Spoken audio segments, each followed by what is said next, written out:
아멘. 거룩하신 하나님, 주의 종들이 이 시간 엎드리며 하나님의 은혜를 구합니다. 세상 가운데 방황했던 영혼들이 참된 은총을 구하오니 저희 모두의 예배를 받으시옵소서. 곤고하고 낙심한 영혼, 절망하고 좌절했던 영혼들이 주님의 임재를 체험케 하여 주옵소서. 오직 성부, 성자, 성령 하나님께서 이 시간 임재하여 주옵소서. 예수님의 거룩하신 이름으로 기도하옵나이다. 아멘. 우리 다 같이 찬송가 20장 찬송합니다.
교독문 135번 말씀을 교독하겠습니다. 여러분 주보의 오른편에 나와 있습니다.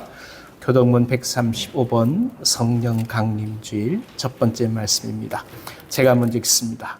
그의 위에 여호와의 영 곧 지혜와 총명의 영이요 모략과 재능의 영이요 지식과 여호와를 경외하는 영이 강림하시리니 오직 하나님이 성령으로 이것을 우리에게 보이셨으니 성령은 모든 것 곧 하나님의 기쁜 것까지도 공랄하시느니라. 내가 아버지께 구하겠으니 그가 또 다른 보혜사를 너희에게 주사 영원토록 너희와 함께 있게 하리니 그는 진리의 영이라. 보혜사 곧 아버지께서 내 이름으로 보내실 성령 그가 너희에게 모든 것을 가르치고 내가 너희에게 말한 모든 것을 생각나게 하리라. 오직 성령이 너희에게 임하시면 너희가 권능을 받고 예루살렘과 온 유대와 사마리아와 땅 끝까지 이르러 내 증인이 되리라 하시니라. 아멘.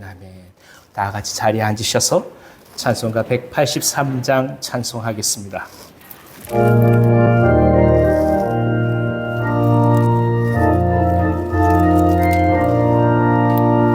빈들의 마른 뿔같이 시드는 나의 영혼 주님이 약속한 성령 간절히 기다리네. 가물 없네 마른 땅에 단비를 내리시는 성령의 단비를 부어 새 생명 주옵소서. 반가운 빗소리 들려 산천이 춤을 추네.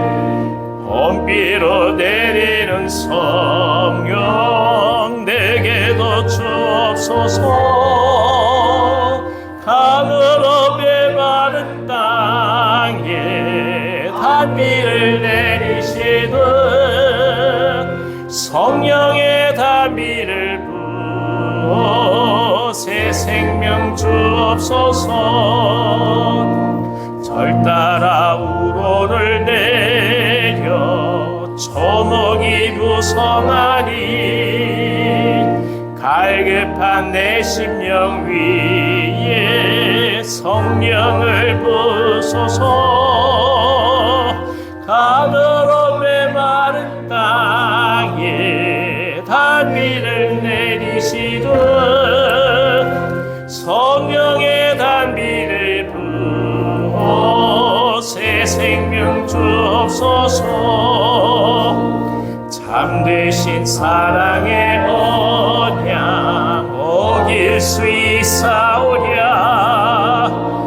오늘의 흡족한 은혜 주실 줄 믿습니다. 가물없게 마른 땅에 단비를 내리시는 성령의 단비를 부어 새 생명 주옵소서.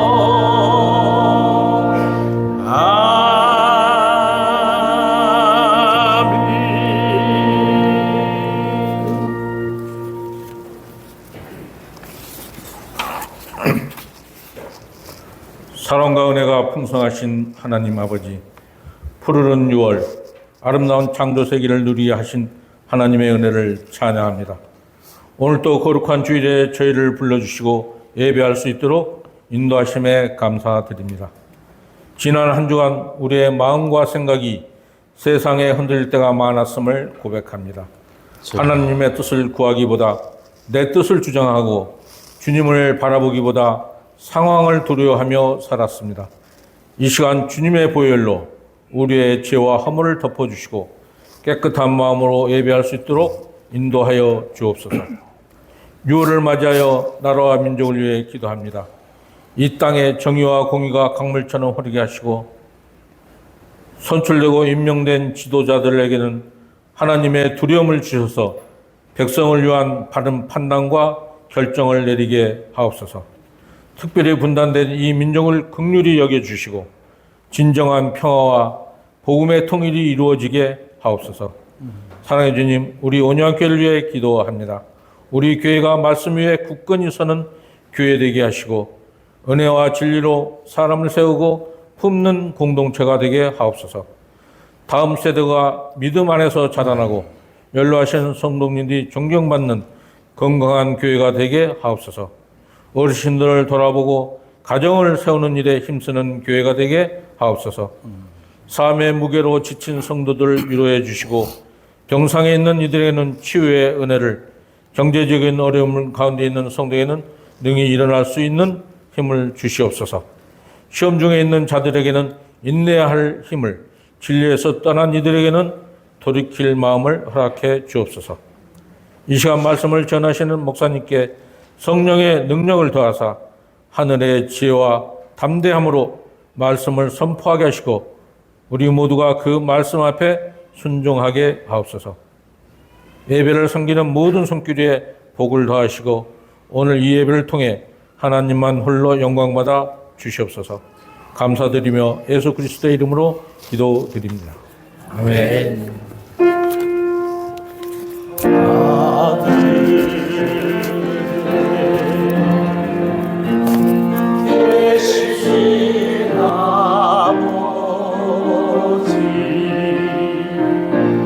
이름 거룩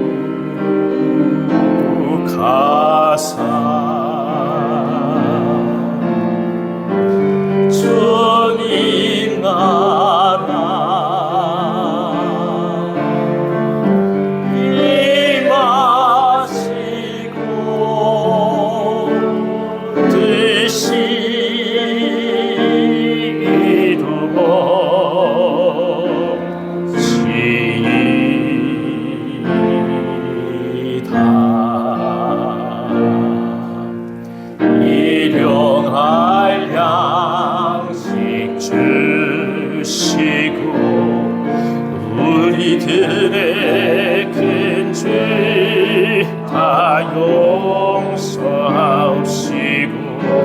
또 시험에 들게 마시고 악에서 구원하소서. 대개 주의 나라 주의 권세 주의 영광 영원히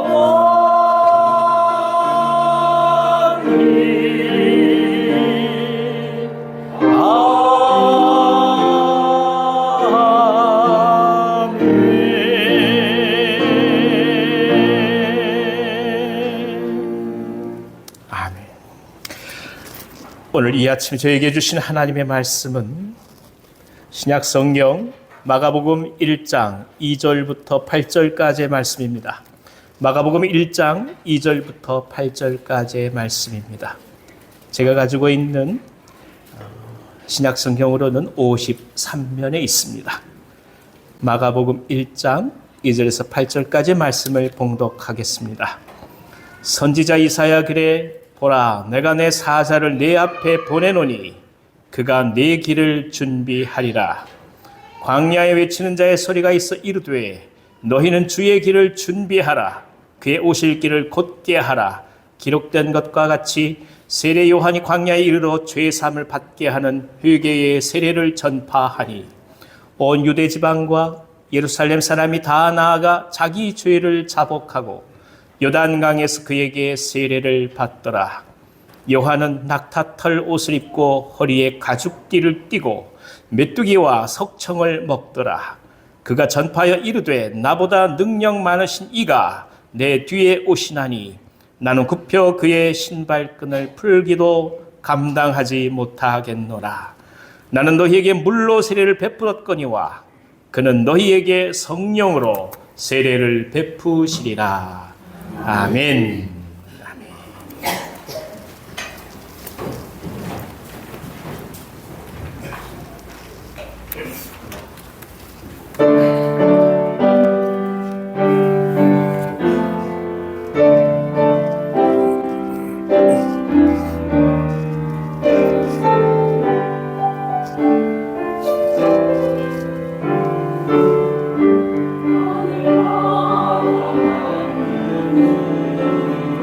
주의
아멘. 하나님 앞에 감사의 박수 올려드리겠습니다. 할렐루야. 할렐루야. 찬양대 고맙습니다. 감사합니다. 감사합니다. 이렇게 힘있고 능력 있는 찬양을 해주셔서 얼마나 감사한지 모르겠습니다. 감사합니다. 여러분 잘 지내셨습니까? 네, 옆에 계신 분 한번 격려해 보실까요? 주님의 이름으로 사랑합니다. 주님의 이름으로 축복합니다. 한 말씀 더 해주세요. 잘 오셨습니다. 예, 반갑습니다. 잘 오셨습니다. 반갑습니다. 자, 이 마가복음은 예수님의 출생과 어린 시절에 관해서 아무런 이야기를 하지 않습니다.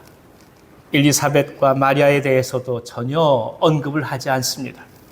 심지어 세례 요한에 대해서도 마찬가지입니다. 그저 광야에서 외치는 세례 요한의 사역으로부터 말씀을 증거하고 있습니다. 그러니까 순환받는 종으로서 이 땅에 순종함으로 오신 그리스도의 사역에 집중하기 위해서 역사적인 서두를 생략하고 있는 것입니다. 굉장히 직설적이죠. 우리가 하나님의 은혜를 받았을 때도 생각해 보면 마찬가지였습니다. 모든 것이 다 이해되고 납득이 되어서 신앙의 과정에 들어가는 것이 아니었습니다. 곤고하고 낙심하면서 삶이 끝났다고 생각했을 때, 병들어서 아파했을 때, 사업이 어려워서 정말 곤고함을 겪었을 때 너무나 가까이 오셔서 그분의 사랑을 알게 되셨고 되게 하셨고 우리와 함께 하신 하나님을 인격적으로 경험하게 하셨습니다. 그래서 너무나 당연하게 어느샌가 우리도 모르게 신앙 가운데 들어간 거 아니겠습니까? 이것처럼 마가에게 있어서는 장황한 설명이 그다지 의미가 없었던 것입니다. 고난당하는 종으로서 예수께서 이미 사람들의 삶에 깊이 임하고 있음을 마가는 알았고 깨달았기 때문입니다. 자, 그러면 이런 상황 속에 왜 굳이 그러면 바로 예수님의 순환에 대해서 얘기하지 않고 세례 요한에 대해서 이야기를 하고 있을까요? 세례 요한의 사역은 도대체 무슨 의미를 갖고 있길래 예수님 이야기에 앞서서 선포되고 있겠습니까? 이 세례 요한의 사역이 예수님의 그리스도 되심과 무슨 관계가 있을까요? 오늘은 이 주제에 대해서 하나님의 말씀을 함께 나누고자 합니다. 성령께서 저희 마음을 열어주셔서 귀한 말씀 속에 깊은 은혜 받기를 원합니다. 자, 먼저 2절부터 3절까지를 한번 읽어주십시오. 선지자 이사야의 글에 보라, 내가 내 사자를 내 앞에 보내노니 그가 내 길을 준비하리라. 광야에 외치는 자의 소리가 있어 이르되 너희는 주의 길을 준비하라. 그의 오실 길을 곧게 하라. 기록된 것과 같이. 마가는 먼저 선지자 이사야의 말씀을 언급합니다. 이 당시 유대인들의 회당에서는 이사야의 말씀이 많이 읽혀졌습니다. 그러니까 독자들이 익숙한 이사야를 이야기함으로써 보다 쉽게 예수님을 알 수 있도록 마가는 지금 배려하고 있는 것입니다. 그러면 이 길을 준비한다는 것은 무엇을 말하는 것일까요? 대략 두 가지 정도로 생각해 볼 수 있겠습니다. 하나는 일반적으로 고대 세계에서 이동하는 길이 좁고 험하였기 때문에 이 왕이 여행이나 사냥, 전쟁 등으로 행차할 때 미리 그 길을 예비하기 위해서 사자들을 보내는 풍습이 있었습니다. 그러니까 일종의 척후병이고 그리고 수색대 역할을 한 것입니다. 그들이 미리 가서 안전의 여부를 확인하고 보고를 하게 되면 이에 따라서 왕의 본진, 그 대열이 이동을 하게 되었던 것이죠. 또 하나는 이미 승리를 한 왕이나 장군들이 개선을 하게 될 때 이 또한 미리 선발대를 보냅니다.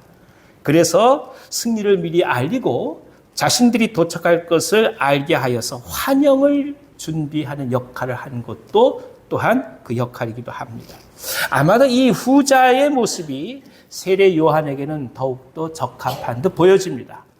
여하튼 이런 상황 속에서 예수 그리스도의 오심이 사람들로 하여금 준비하게 하는 과연 가장 중요한 것이 무엇일까? 우리는 생각해 볼 수밖에 없습니다. 여러 가지가 있겠습니다만은 바로 예수님을 통해 선포될 말씀을 들을 수 있는 마음의 귀가 열려지게 만드는 것이 가장 중요하다 하겠습니다.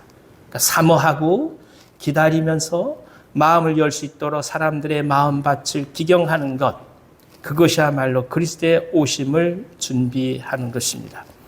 예를 들어서 우리가 누군가를 만난다고 한번 생각해 보십시오.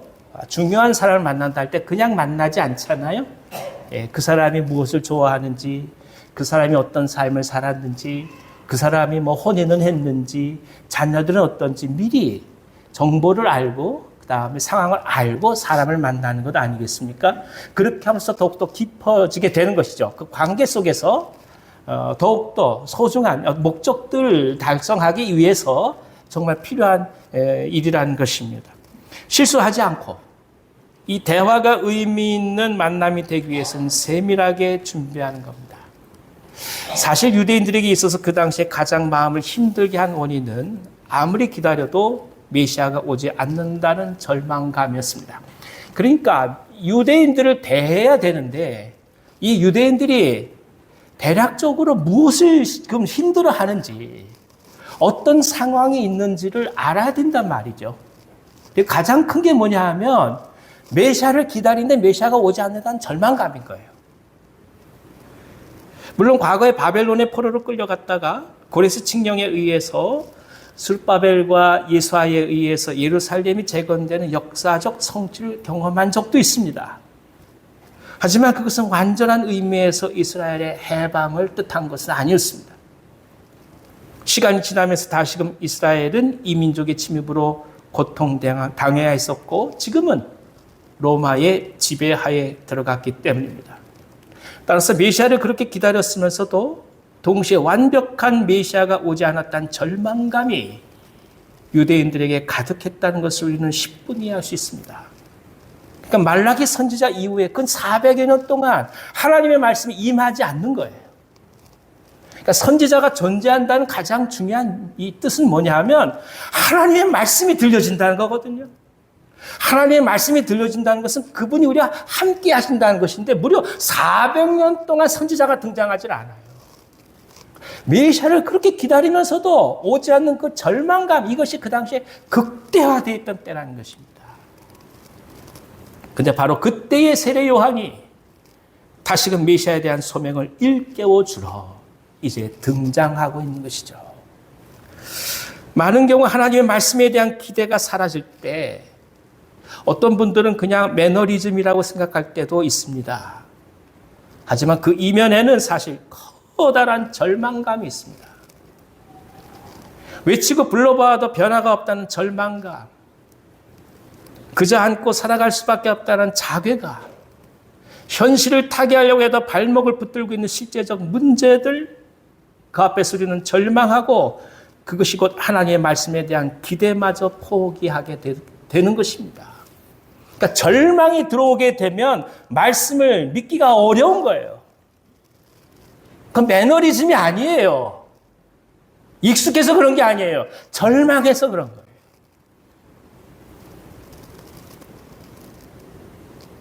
세례 요한의 사역은 바로 이 절망감의 세대에 희망의 빛을 비추는 거예요. 기다려도 된다. 반드시 그분이 오신다.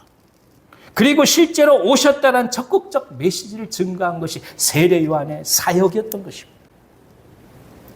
길을 예비하는 것은 다름이 아니라 바로 희망의 불을 지피는 것입니다. 희망이 중요한 거예요. 적어도 살만한 이유가 있다는 거예요. 살아갈 가치가 있다는 것을 선포하고 보여주는 것입니다. 그렇게 살아가는 사람들, 그들이 바로 선발되고 수색되고 길을 예비하는 사람들인 것입니다.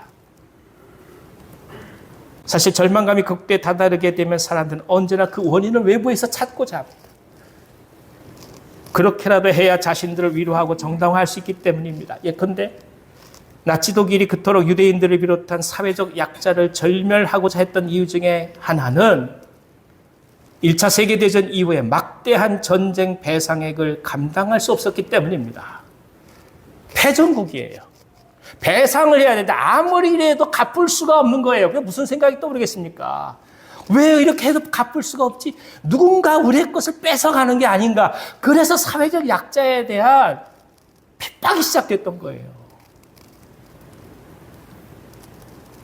아무리 일을 해도 빚을 갚을 수 없다는 절망감이 자신들을 마땅히 누려야 할 그것을 누군가가 빼앗는 자들이 있다고 생각하게 만든 것입니다. 그것이 유대인들을 향해서 불타는 징후로 발전한 것이죠. 이처럼 익명성이 보장된 대중은 사회적인 고통 앞에서 힘이 없는 사람들을 속죄양으로 몰아가기가 쉽습니다. 여기에는 그 어떤 배려와 공동체 의식이 존재하지 않습니다. 철저히 원망과 증오만 있게 되죠. 이런 경우에 다양성과 개인의 삶은 쉽게 무시되어 버릴 때가 많습니다. 그러니까 원망과 증오를 가지고 정책을 만든다든지 사람의 마음을 움직이려 하는 것, 그건 절대 하나님 뜻이 아니에요. 무엇인가를 이루고자 할 때 누군가를 원망함으로써 그 일을 하고자 한다. 그건 절대 하나님의 나라가 아니에요.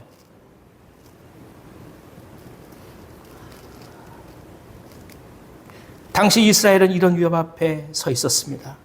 너무나 극명하게 상이한 집단들이 이스라엘을 형성했던 것입니다. 대략적으로 4가지 그룹으로 우리가 생각해 볼 수 있어요. 바로 여러분 잘 아시는 바리새파, 사두개파, 에스네파, 젤롯파가 그것입니다. 바리새파는 율법사들입니다. 이 사람들은 정치적 실권은 없어요. 이름 그대로 분리 그 자체가 신앙의 보존을 위해서 필요하다고 생각하는 사람들입니다. 성경을 필사하고 율법의 준수 그 자체를 공동체의 가장 큰 덕목으로 보았던 사람들입니다. 그러니까 가장 큰 특징이 무엇이겠습니까? 원칙을 얘기하고 원리를 얘기하는데 실생활을 모르는 거예요. 이건 이래야 된다, 저건 저래야 된다 말을 하지만 실제 사람이 어떻게 살아가는지 삶을 모르는 거예요. 교리를 말하고 원리를 말하는데 사는 사람들이 어떤 고통과 현실이 있는지를 모르는 거예요. 하나님을 안다고 하면서 결국 중요한 사람을 모르는 거예요. 성경을 안다고 하면서 무엇입니까? 살아가는 삶의 현실을 모르는 거예요. 이게 바리새파예요.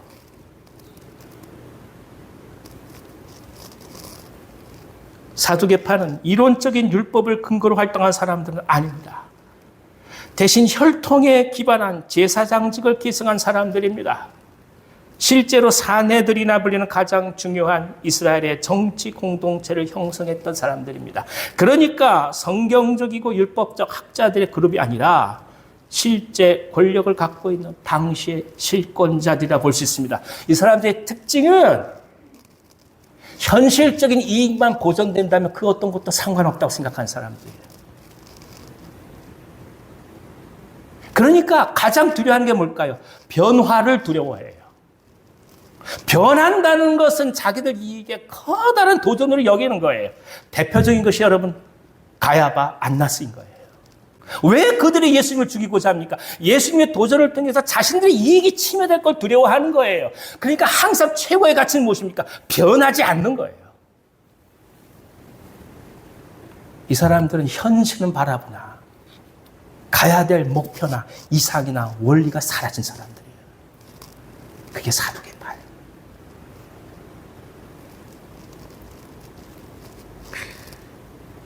그리고 이런 정치 사회적인 이 힘의 불균형 속에서 염증을 느끼는 사람들이 나타나게 됩니다.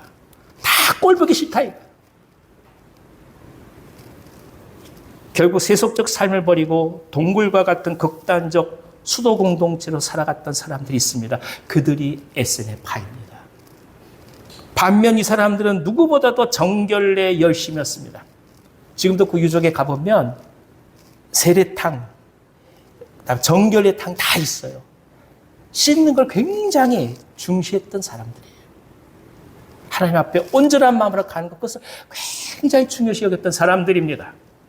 그리고 메시아를 기다렸던 사람들이에요. 누구보다도 이스라엘의 구원을 기다리던 은둔의 사람들이었습니다.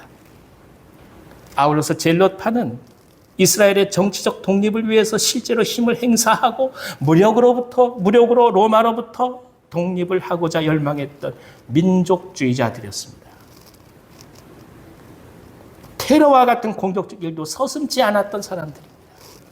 그래서 학자에 따라서는 바라바 또한 이 젤롯 땅의 일원이지 않았느냐 생각하는 경우도 있습니다.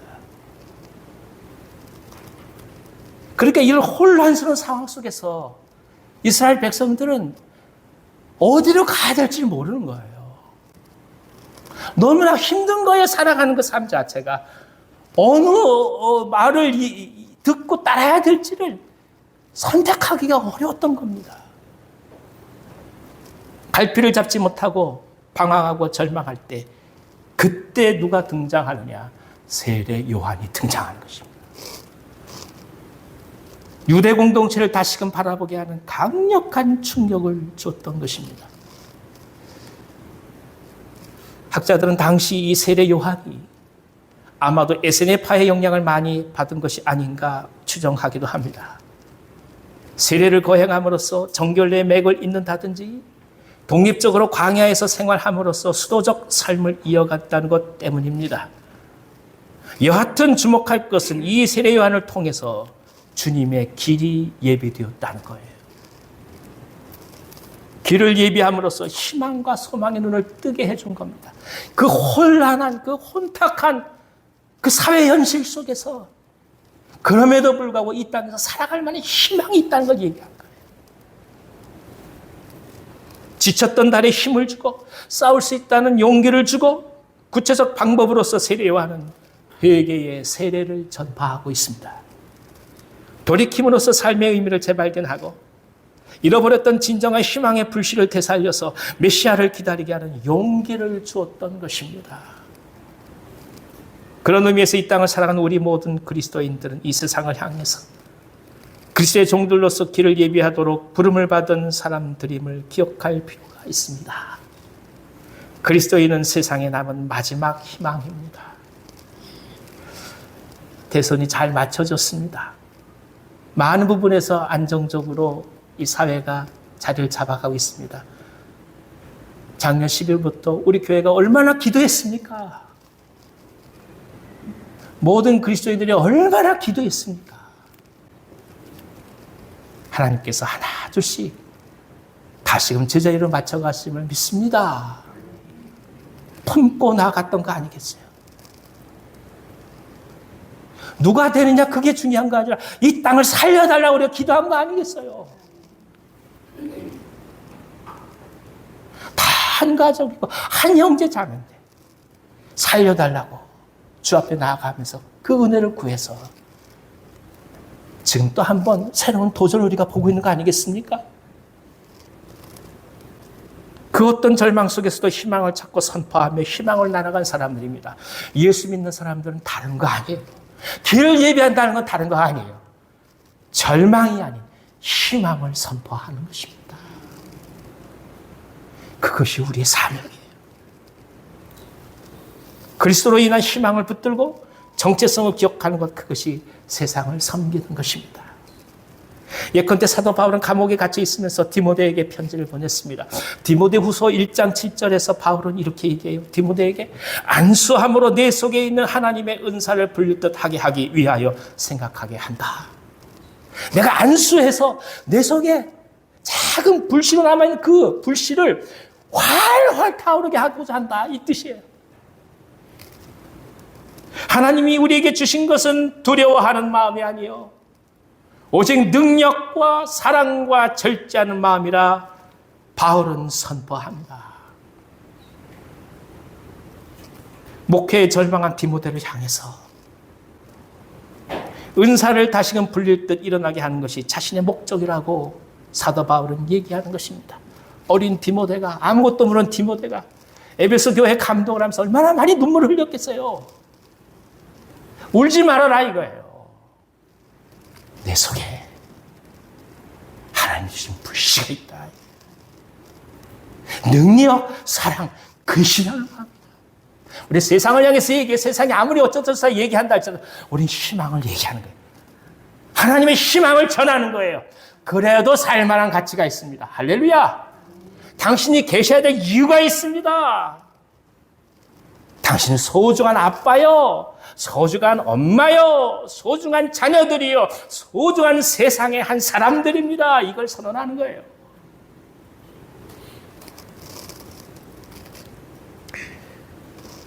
우리가 가야 할 길은 희망을 전하는 겁니다. 하나님의 은혜와 사랑이 아직도 충만함을 선언하는 것입니다. 자, 그러면 이 희망과 회개의 세대는 구체적으로 어떻게 연관될까요? 많은 희망을 전하는 방법이 있는데 왜 세례 요한은 굳이 회개를 가지고 세상을 향한 소망을 선언했을까요? 4절부터 5절을 읽어주십시오.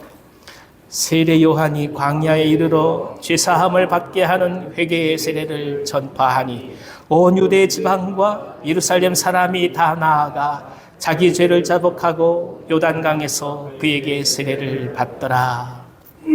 세례를 굳이 사회학적으로 바라보면 파편화되고 나뉘어진 개인주의에서 공동체적 삶의 변화로 바뀌어지는 것을 뜻합니다. 나만 보던 삶에서 공동체를 바라보게 하는 거예요. 지금의 고통이 남의 탓이라고 말하는 이상 왜곡된 개인주의는 피할 수 없습니다. 그러나 반면에 그 속에서 우리 자신의 잘못을 바라보기 시작하면 공동체를 끌어안게 됩니다. 함께 살아갈 수 있는 토대가 형성된 것입니다. 일반적으로 사람들은 타인이 또 다른 사람들을 향해서 큰 잘못을 범했을 때는 굉장히 너그럽습니다. 그럴 수도 있다고 말합니다. 하지만 타인이 자기 자신을 향해 조그만 잘못을 범한다면 견딜 수 없고 참지 못하게 됩니다. 저도 보니까요, 한 번 참아주더라고요. 누가 막 그래요. 그럴 수도 있지. 그 다음에 그런 데 있어요. 이런! 인간은요, 한 번밖에 못 참아요. 그게 우리예요. 한순간에 어느 경우에는 등을 칠 때가 많습니다. 그래서 회개는 우리의 본성에서부터 삶의 눈을 들어서 새로운 세계를 향해 나가는 발걸음이기도 한 것입니다. 시작은 아주 개인적으로 자신의 모습을 들여다봅니다. 하지만 내 자신을 깊이 바라보면서 지극히 사회적인 공동체로 확산되어 가고 선한 영향력을 끼칩니다. 여러분 잘 알고 있는 남수단에 선교사로 파송됐던 이태석 신부님 있지 않아요? 그 한 사람이 무슨 일을 하겠어요? 가서 그냥 씻고 닦이고 의사 역할하는 것밖에 없잖아요. 그곳에서 75명의 의사들이 지금 나왔습니다. 50여 명 이상의 장학생들이 나옵니다. 그러니까 한 사람이 깊게 하나님을 만날 때 그것이 한 사람이 멈추지 않고 공동체로 나아가는 하나님의 은혜가 있는 거예요. 그것을 바라보는 거예요. 절망에 있는 이스라엘 공동체, 다 포기하고 싶은 이스라엘 공동체, 아니다. 우리 자신이 돌이킴으로써 이 이스라엘 공동체의 진정한 메시아의 희망을 뿜을 수 있다. 이것이 세례 요한의 선포였던 거예요.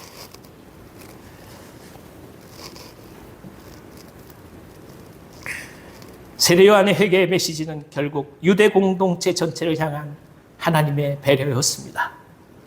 그리스도의 오심을 준비한다는 것, 그것은 개인적 신앙에 머무르지 않습니다. 공동체 전체를 향한 삶의 전환을 말하는 것입니다. 지난 몇 년 동안 코로나 상황을 견뎌가면서 우리는 일상생활에 많은 제약을 받았습니다. 하지만 그 속에서 우리는 자신을 헌신하는 의료진들을 봤어요. 어려운 때 서로 나누기 위해서 있는 것을 나누는 시민들을 봤어요. 격리자들을 위해서 지원 물품을 준비하며 배달하는 자원봉사자들을 봤습니다. 어려운 상황 속에서, 힘든 상황 속에서 나누고 함께한 많은 사람들을 봤습니다. 그 속에서 우리는 또 다른 희망을 봤던 거예요. 우리의 내면을 바라보고 돌이킨다는 것, 그것은 우리 개개인에 끝나지 않습니다. 그것은 우리도 알지 못하는 사이에 세상을 향해, 공동체와 사회를 향해 확장되어 갑니다. 누군가를 위해서 기도하고 이 땅과 이 민족을 위해서 중보하고 가슴 저리게 하나님의 나라를 사모하기 때문입니다. 세상과 깊게 연결된 삶의 현실에서의 회개, 그리고 공동체적인 회복, 이를 깊이 바라보고 희망을 품는 은혜가 우리 모두 가운데 가득하기를 기원합니다. 공동체를 위해서 기도해 주십시오. 여러분 기도하실 때 물론 우리 자신들을 위해서 기도하는 것도 중요합니다. 그걸 넘어서서 공동체를 향해서, 교회 공동체를 향해서, 이 사회 공동체를 향해서, 이 부천시를 향해서, 이 나라를 향해서, 그리고 북녘 동포들을 위해서, 선교사님들의 사역을 위해서 우리 이 땅을 함께 살아가고 있기 때문입니다. 6절에서 8절을 읽어주십시오. 요한은 낙타 털 옷을 입고 허리에 가죽띠를 띠고 메뚜기와 석청을 먹더라.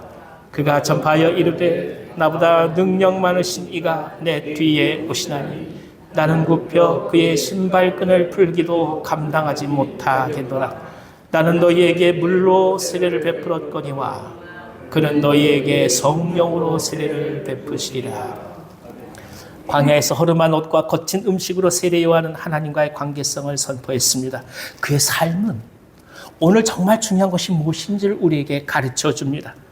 먹고 입고 잘 수 있는 것. 그것은 아마도 현대인이 자신의 의미를 확인하는 필요 불가결한 세 가지일 것입니다. 이 세 가지를 가장 고급스럽게 하기 위해서 모든 희생을 감수한다고 말할 수 있을 것입니다. 하지만 진정 이 모든 것들보다 더 중요한 것, 그것은 바로 하나님과의 연결입니다. 우리가 이 땅을 살아가는 의미는 우리 안에 하나님이 거하셔야만 온전히 확인되기 때문입니다. 물 세례는 그저 출발에 지나지 않습니다. 삶은 성령과 더불어야만 불타는 열정을 덧입을 수 있는 것이죠. 운동선수가 체력이 준비되었다고 해도 그것은 시작일 뿐입니다.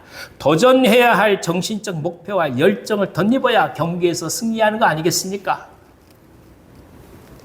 하루하루의 삶은 우리에게 많은 에너지와 열정을 요구합니다. 어느 경우에는 살아가는 희망마저도 부인하게 만들 때도 있습니다.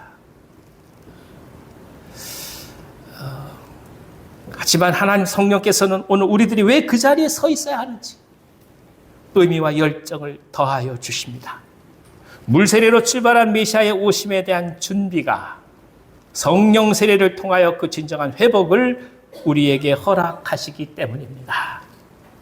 물세례는 준비였다면 성령 세례는 그리스도의 역사하심입니다.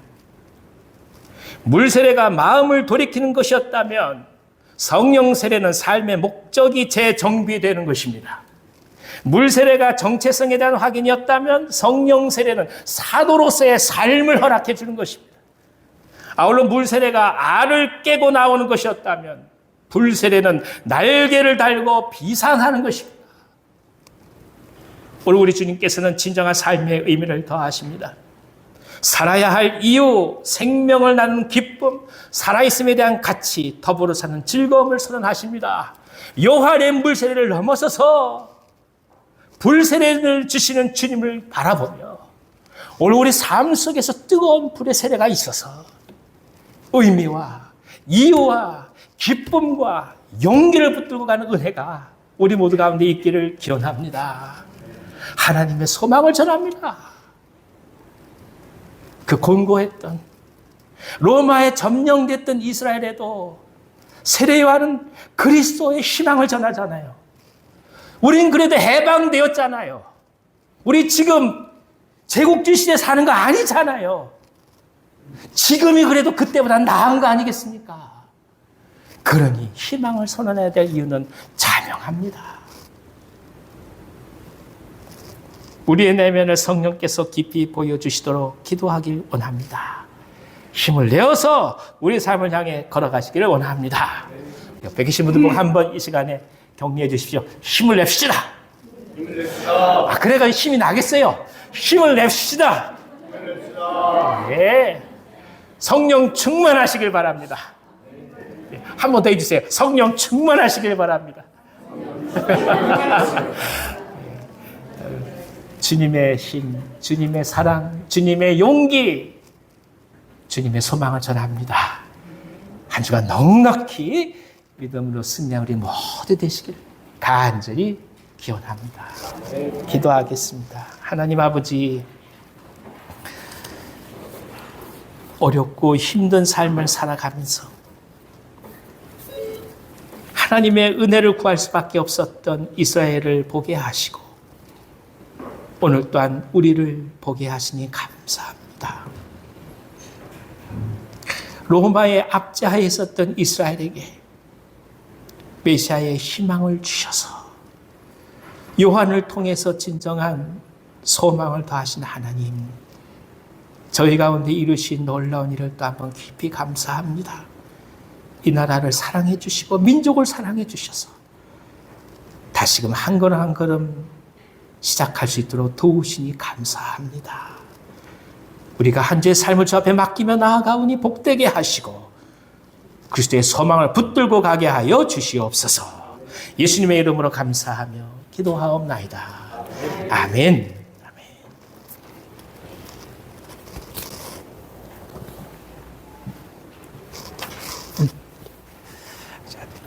우리 다 같이 찬송가 191장 찬송하겠습니다.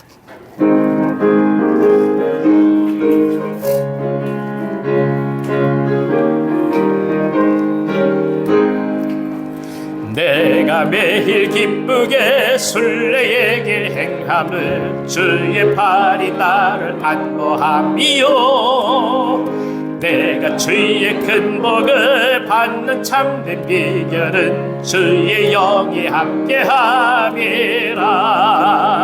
성령이 계시네 할렐루야 함께하시네. 좁은 길을 걸으며 밤낮 기뻐하는 것 주의 영이 함께함이라. 전에 죄에 빠져서 평안함이 없을 때 예수 십자가의 공로 힘입어 길말 아래 엎드려 참된 평화 얻음은 주의 영이 함께함이라. 성령이 계시네 할렐루야 함께하시네. 좁은 길을 걸으며 밤낮 기뻐하는 것 주의 영이 함께함이라. 나와 동행하시고 모든 염려하시니 나는 숲의 새와 같이 기쁘다. 내가 기쁜 마음으로 주의 뜻을 행하면 주의 영이 함께함이라. 성령이 계시네 할렐루야 함께하시네.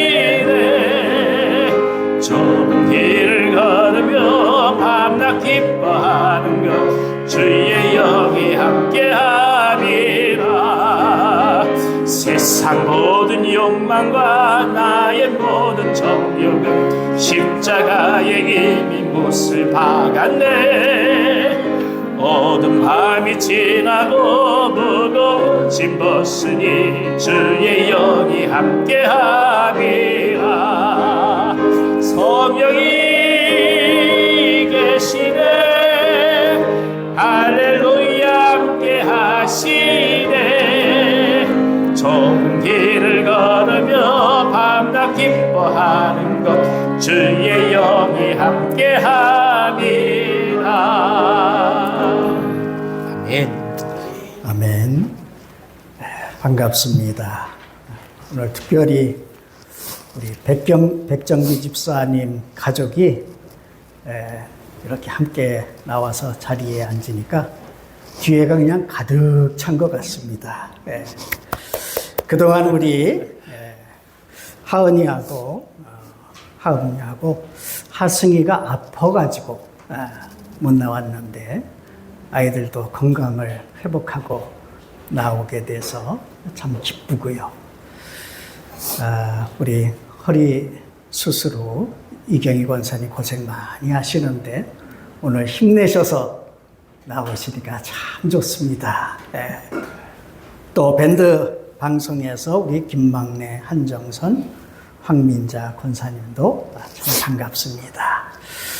교회 소식을 조금 전해드리겠습니다. 금요 기도회 시간이 이번 주부터 밤 8시 30분으로 변경합니다. 이렇게 참석하고 싶어도 좀 멀리서 오시는 분, 퇴근해서 오시는 분들이 8시에 도착하기가 좀 어렵다고 하고, 또 퇴근 시간에 교통 트래픽에 걸려가지고 어렵다고 해서 늦춰달라고 해서 좀 더 늦추려고 했더니 또 끝나고 돌아가실 때 너무 늦으면 힘들다고 하셔가지고 그래서 절충이 이제 30분만 우선은 늦춰본 겁니다. 네, 그렇게 해서 우선 또 진행해 보면서 조정을 하도록 그렇게 하겠습니다. 오늘도 날씨가 좋은데요. 매단이 여선교회에서 우리 친교 모임을 갖게 야유회를 나간다고 합니다. 장소는 변경이 됐다고 저한테 말씀하셔서 가까운 상동 호수공원으로 갑니다. 그러다 보니까 이제 여러 가지를 다 조정을 좀 해야 됩니다. 그래서 마을 모임은 연합으로 마르지 않는 셈에서 같이 합니다. 토스트 드시고 마르지 않는 셈으로 가시고, 찬양 대원들은 토스트 드시고 찬양 연습을 또 바로 시작합니다. 그러니까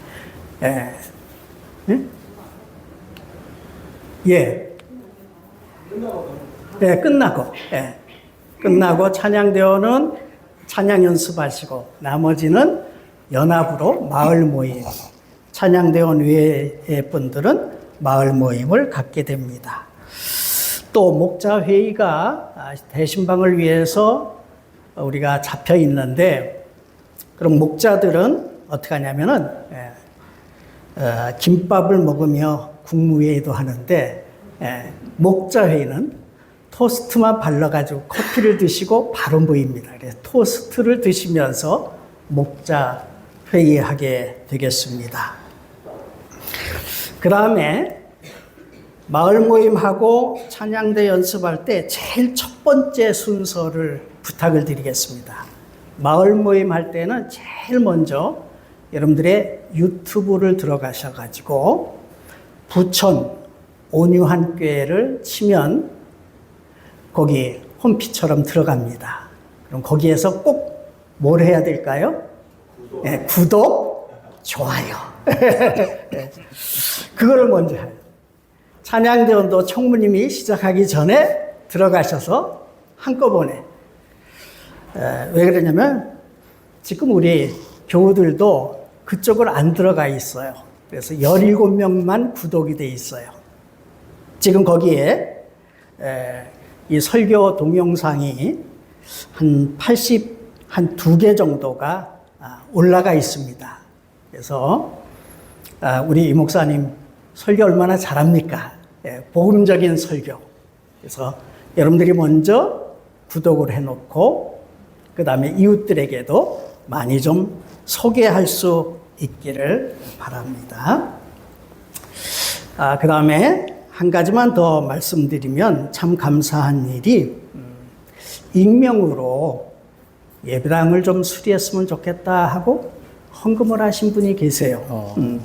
그래서 우선은 어떻게 했냐면은 작년에 그런 일이 있었는데 이 목사님실하고 제 방하고 벽걸이 에어컨이 23년 됐습니다. 그래서 청소하려고 했더니 플라스틱이 삭아갖고요 바스러지는 거예요. 그래서 이걸 어떻게 교환을 해야 되겠다 했는데 헌금을 해주셔서 지난주에 우선은 두 방 에어컨을 교체를 했습니다. 그리고 옥상 누수로 인해서 잠옷실 문짝이 지금 변해 있습니다. 그래서 저거 수리하고 천장 수리하고 이렇게 진행이 될 것 같습니다. 관심을 가지고 헌금해 주셔서 감사합니다. 이제 우리 다 자리에서 일어나셔서 630장 찬송하며 주님을 봉헌합니다.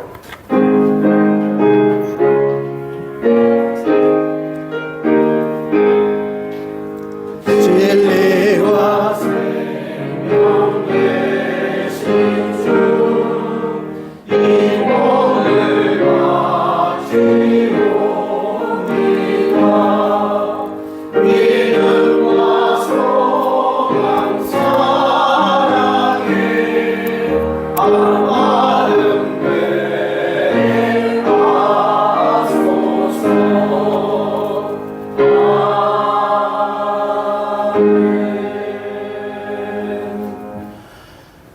거룩하신 하나님, 하나님께서 사랑하시는 귀한 종들이 한 주간 받은 모든 삶을 감사하며 주 앞에 정성껏 예물을 올려드립니다. 질병 가운데 아파하며 주 앞에 나아간 종들, 사업의 어려움 속에서 주 앞에 나아간 종들, 자녀들과의 관계 속에서 주 앞에 나아간 종들, 수많은 사람들과의 만남 속에서 곤고를 딛고 주 앞에 나아간 모든 종들, 한 분 한 분 주님께서 이 시간 오셔서 안수하여 주시고 위로하여 주시고 새 힘을 더하여 주시옵소서. 무엇보다 이 민족과 이 나라를 사랑하셔서 긍휼히 여겨 주신 것 감사를 드립니다. 하나님, 새로운 지도자를 주님께서 보내셨으니 백성들의 마음과 백성들의 곤고함을 저가 일평생 간직하게 하시고 하나님을 두려워하는 종으로 삼아 주시옵소서.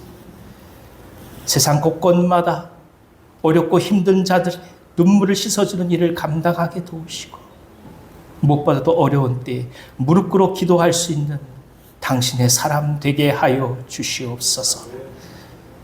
저희가 믿음 속에서 주님의 나라를 바라보며 오늘의 삶을 내어드리고 하늘의 은혜를 구합니다. 매 순간마다 당신과 깊이 연결되게 하여 주시고 세상 가운데 하나님의 사람들로 넉넉히 살아갈 수 있는 복을 허락하여 주시옵소서. 선교사님들의 사역에 성령의 기름 부음 허락해 주시기를 원합니다. 선교지마다 하늘의 놀라운 은혜가 가득하게 하여 주시고 잃어버렸던 영혼들이 돌아오게 하여 주시고 모든 절망이 떠나가게 하여 주시고 하나님의 열매가 피어난 아름다운 선교사님들 그리고 선교지 되게 하여 주시옵소서. 예수님의 이름으로 감사하며 축복하고 기도하옵나이다. 아멘.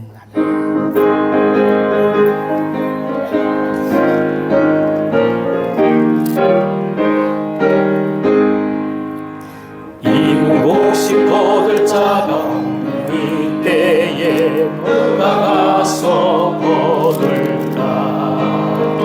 내가 어찌 게으르게 앉아 있을까. 어서 가잡아주도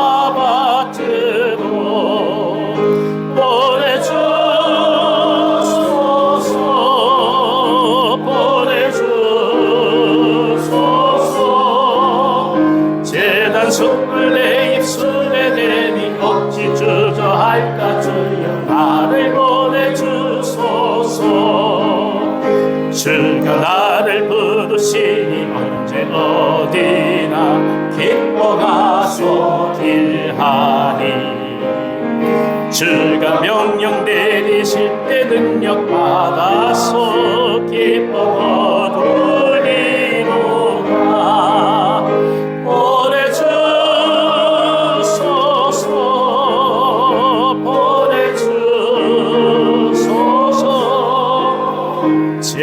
숯불 내 입술에 대니 어찌 주저할까. 주여 나를 보내주소서.